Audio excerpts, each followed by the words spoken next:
இல்ல பயங்கரமா இருக்கு. ஆஸ் யூஷுவல் இரண்டாம் தொடக்க விழாலையும் வந்துட்டு பயங்கரமான ஒரு லைக் வெல்கமிங் இருந்தது அண்ணாக்கு.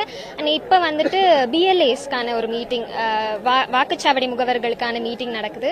டிஸ்கஷன் செஷன், அதாவது எலெக்ஷன் 2026 சட்டமன்ற தேர்தலை எப்படி வந்துட்டு எதிர்கொள்ளணும், மக்களை எப்படி அணுகணும். ஏன்னா இப்ப வரைக்கும் நாங்க தொகுதி வாரியா தான் மக்களை அணுகிட்டு இருந்தோம். இப்ப பூத் வாரியா மக்கள் என்னென்ன பிரச்சனைகள் ஃபேஸ் பண்ணிட்டு இருக்காங்க அப்படிங்கிறது எல்லாருக்குமே தெரியும். டிஎம்கே ஆட்சியில வந்துட்டு மக்கள் பெரிய ஒரு அதிருப்தியில தான் இருக்காங்க அப்படிங்கிறது. சோ இந்த மாதிரியான சூழல்ல மக்கள் என்ன விதமான பிரச்சனைகள் அவங்கவுங்க பூத் வாரியா வந்துட்டு பிரச்சனைகளை ஃபேஸ் பண்ணிட்டு இருக்காங்க அப்படிங்கறத ஒவ்வொரு பிஎல்ஏ2ஸும் அனலைஸ் பண்ணி அதுக்கு தகுந்த மாதிரி அவங்களை அப்ரோச் பண்ணுங்க அப்படிங்கறது தான் தலைவர் எங்களுக்கு வலியுறுத்துற விஷயம். சோ இன்னைக்கும் அதுக்கான டிஸ்கஷன்ஸ் இருக்கும். எப்படி வந்துட்டு நான் முன்னாடி சொன்ன மாதிரி மக்களை அணுகிறது எப்படி அப்படிங்கிற டிஸ்கஷன் செஷன்ஸ் இருக்கும்.